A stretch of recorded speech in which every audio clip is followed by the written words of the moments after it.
Assalamualaikum warahmatullahi wabarakatuh.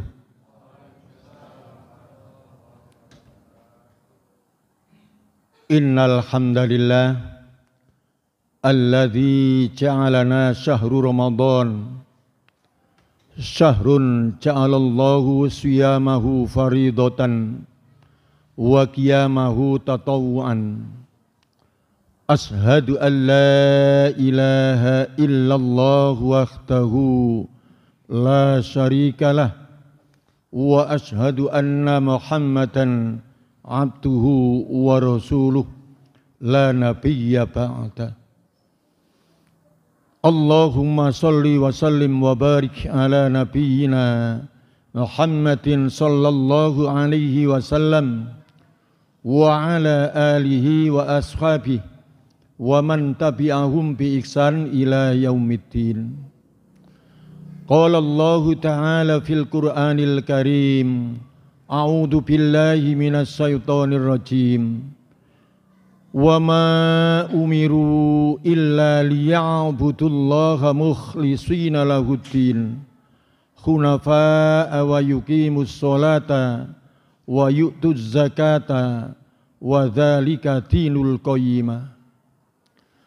Wa qala Rasulullah sallallahu alaihi wasallam, man shoma ramadhana imanan wa ihtisaban ghufira lahu ma taqaddama min dzanbi.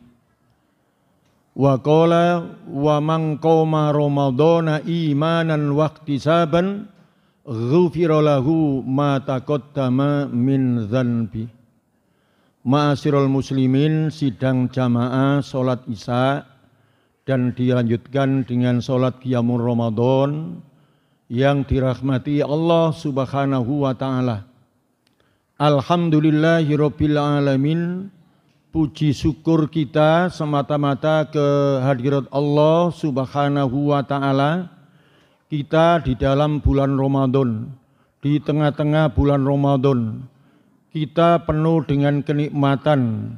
Kita bisa melaksanakan puasa dari awal sampai hampir pertengahan ini dalam keadaan lancar, dalam suasana yang sangat segar, karena ada beberapa waktu-waktu di hari ini adalah selalu turun hujan. Ini merupakan bagian dari nikmat Allah bagi khususnya hamba Allah kita yang sedang berpuasa. Untuk itu marilah kita senantiasa meningkatkan kualitas iman kita dan ketakwaan kita kepada Allah subhanahu wa ta'ala. Ma'asyiral muslimin, sidang jamaah sholat qiyamul Ramadan yang dirahmati Allah subhanahu wa ta'ala. Di dalam Ramadan sendiri itu sengaja membentuk supaya kita hamba Allah yang beriman ini menjadi hamba Allah yang bertakwa dengan melalui berpuasa. Sebagaimana firman Allah, a'udzu billahi minasy syaithanir rajim, ya ayyuhalladzina amanu kutiba alaikumus syiyam kama kutiba alal ladzina min qablikum la'allakum tattaqun al-ayah. Jadi hamba Allah yang beriman diseru oleh Allah subhanahu wa ta'ala dalam rangka untuk berpuasa Ramadan sebagaimana ya hamba-hamba Allah sebelum kita itu berpuasa. Sekalipun puasa mereka zamannya Nabi Adam dengan zamannya Nabi Muhammad itu berbeda-beda, tetapi prinsipnya sama-sama berpuasa. Ya, itu semua dalam rangka maksud Allah adalah membentuk hamba-hamba Allah yang bertakwa. La'allakum tattaqun. Hamba Allah yang bertakwa karena keimanannya dalam rangka untuk menunaikan ibadah puasa Ramadan itu adalah perbuatan yang sangat luar biasa di hadapan Allah. Karena itu bagi hamba-hamba Allah yang muttaqin itu di dalam surat Az-Zariyat, ya, surat Az-Zariyat itu insya Allah surat nomor 51. Ayat yang saya baca ini insya Allah ayat 15 dan seterusnya. A'udzubillahi minasyaitonir rajim. Innal muttaqina fi jannati wa uyun. Akhidhina ma atahum rabbuhum innahum kanu qabla dzalika muksinin. Kanu qalilam minal laili ma yahjaun wa bil asharihum yastaghfirun wa fi amwalihim haqqun lisail wal mahrum. Insyaallah seperti itu kurang lebihnya bunyi ayat surat Az-Zariyat surat 51 ayatnya 15 sampai berapa tadi itu mungkin 18 atau 19. Kalau kita artikan innal muttaqina fi jannati wa uyun. Sesungguhnya hamba-hamba Allah yang bertakwa itu fi jannati wa uyun, nanti di alam akhirat akan diposisikan, ditempatkan oleh Allah di tempat surga uyun, surga yang penuh dengan kesegaran karena mata air yang dikemas oleh Allah. Begitu surga yang sangat nikmat ini bagi hamba Allah yang bertakwa. Mengapa Allah punya kepentingan menempatkan hambanya yang beriman dan yang bertakwa di surga uyun? Karena akhidhina ma atahum rabbuhum. Karena orang-orang yang beriman dan yang bertakwa itu karena ketakwaannya dan keimanannya mereka senantiasa memegang teguh ma atahum rabbuhum, apa-apa yang didatangkan oleh Allah, apa-apa yang diberikan oleh Allah kepada mereka orang-orang yang beriman dan yang bertakwa itu dipegang teguh betul ajaran itu. Di samping dipegang teguh, dia ini bisa mengamalkan sesuai dengan waktu yang ada dengan sebaik-baiknya. Jadi atahum rabbuhum, dia memegang teguh betul ajaran-ajaran Allah yang ada dalam Islam itu, ya karena itu adalah datang dari Allah. Apa yang dipegang teguh ini? Insya Allah dalam Islam itu adalah bicara satu, dalam Islam adalah ajaran tentang akidah. Ya, dipegang teguh akidah. Akidah Islam itu bagaimana? Ya, akidah Islam di dalam pelajaran Islam itu bagaimana? Dipegang teguh itu sesuai dengan ilmu yang dia dapatkan. Kemudian yang kedua, hamba Allah yang beriman dan yang bertakwa itu adalah selalu memegang teguh ajaran syariat. Hukum-hukum Islam yang ada di dalam Islam itu dipegang teguh betul dan kemudian diamalkan dalam kehidupan sehari-hari. Luar biasa.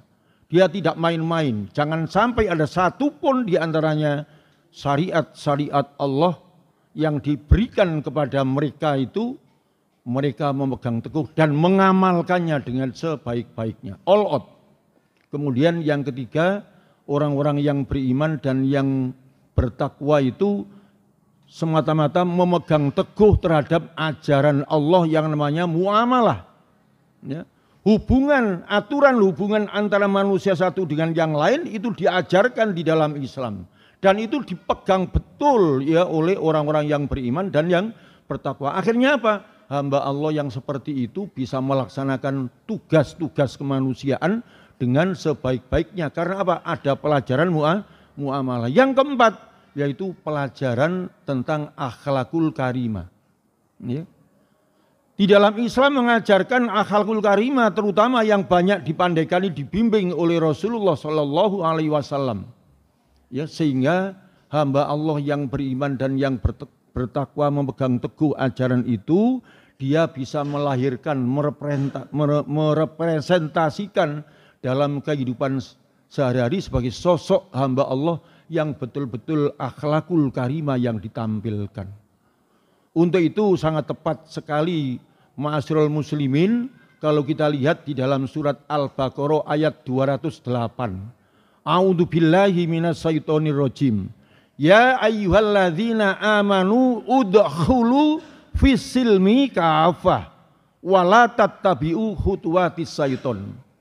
Innahu lakum aduwwum mubin. Apa peringatan Allah? Yang pertama adalah orang-orang yang beriman, jadilah kamu itu memeluk Islam, masuk Islam dengan sempurna, kafah, menyeluruh. Ya tidak ada istilahnya, kalau asalnya ayat itu turun, orang-orang dulu itu zaman Islam mulai berkembang, mereka tidak meninggalkan ajaran adat istiadat ya, jahiliyah, dan juga tidak meninggalkan apa yang diajarkan oleh Rasulullah dalam Islam. Tapi langsung diingatkan oleh Allah Subhanahu wa ta'ala, jangan seperti itu. Udkhulu fisilmi kafah. Kita mengerti betul bahwa tidak semua adat istiadat zaman jahiliyah atau adat istiadat lama di Jazirah Arab itu semuanya dilibas oleh Islam, tidak. Tapi sebagian ya ajaran-ajaran kebiasaan di masyarakat sana itu ya direspon, ya diambil, tetapi dengan cara-cara Islam begitu.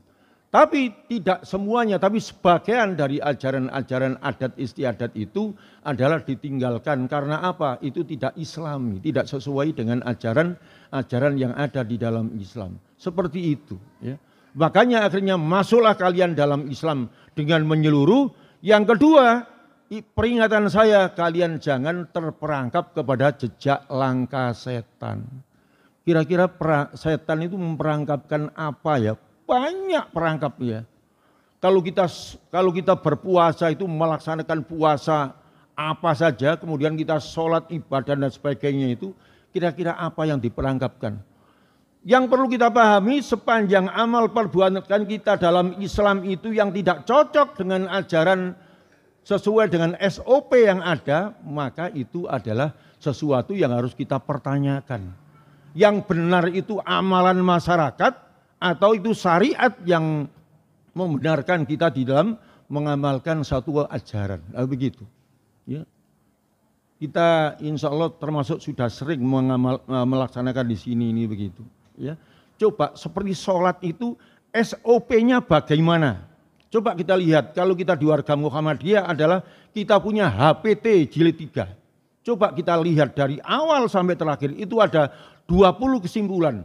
Kesimpulan yang nomor pertama sampai nomor terakhir dijelaskan dan jelentreh tentang bagaimana cara sholat yang sebenarnya menurut Rasulullah yang dikemas oleh orang-orang ahli hadis. Orang-orang yang sudah di bidangnya apa namanya itu ya, tarjih ya, di bidang tarjih. Itu tidak diragukan lagi. Ketika kita itu sesuai dengan apa yang yang diamalkan dengan HPT itu, insya Allah kita adalah 99 ya, sebuah kebenaran dari apa yang kita amalkan dalam masalah dan lain sebagainya. Sehingga apa yang kita lakukan itu benar-benar dengan rumus-rumus Islam itu sudah tepat atau belum. Makanya untuk Ramadan ini kalau dilihat dari temanya tadi, dengan Ramadan akan meningkatkan kualitas spiritualitas kita. Kalau kita memang sebagai hamba Allah yang mukmin sejati. Insya Allah orang-orang mukmin yang sejati dengan puasa ini akan meningkatkan kualitas spiritual kita. Ya. Coba tidak jauh-jauh ya. Syahrun azimun mubarakun. Itu bulan apa? Bulan Ramadan. Bulan yang penuh dengan keagungan. Bulan yang penuh dengan keberkahan. Bulan yang penuh dengan kesabaran. Siapa yang mengagungkan Ramadan dengan amal perbuatan yang diajarkan dalam Islam, kemudian dia mengamalkan amal perbuatan yang membawa berkah dalam kehidupan Islam dengan Ramadan ini, dan kita dalam Ramadan kita penuh dengan kesabaran dalam segala hal untuk menghadapi apa, maka itu akan meningkatkan kualitas batiniah kita kepada Allah, dan kita selalu bersikap sabar, dan kita ini sifat longgar dalam segala hal, tidak ada yang terburu-buru. Ini adalah meningkatkan kualitas kita dalam masalah kekuatan batiniah. Orang yang kekuatan batinnya itu luar biasa, berarti itulah yang dikenal dengan spiritualnya meningkat. Kemudian kita lihat man soma Ramadana, man koma Ramadana. Kalau tadi saya katakan di dalam ya Syahrun ja'alallahu siyamahu faridotan. Bulan Ramadan itu bulan waktu siangnya difardukan kita berpuasa. Wa qiyamahu tatawuan. Waktu malamnya kita menengi. Qiyamahu itu mendirikan ya untuk hidup, tidak hanya sekedar tidur, tapi kita menengi Ramadan waktu malam siangnya kita berpuasa. Malamnya kita munajat kepada Allah. Apa kita istighfar, apa kita nanti itu tasbih, apa kita ini membaca Al-Quran dan lain-lain. Itu adalah merupakan rangkaian yang sangat diharapkan di dalam Ramadan itu supaya betul-betul diprioritaskan seperti itu. Dengan demikian maka otomatis dengan dalil-dalil yang lain maka dengan Ramadan ini akan meningkatkan kita semua dekat dengan Allah. Coba kita lihat ya Imam Ghazali dalam rangka untuk membimbing bagaimana kita itu dalam berpuasa. Berpuasa itu yang pertama kita mengosongkan terhadap sesuatu yang tidak layak untuk di dalam diri kita itu, lahir maupun batin. Lahir kita lahirlah yang baik, batin kita batinlah batin yang baik. Jangan punya kita itu satwasangka, kita punya perasaan ini dan itu kita buang semuanya. Semuanya kosong di dalam lahir batin kita ini.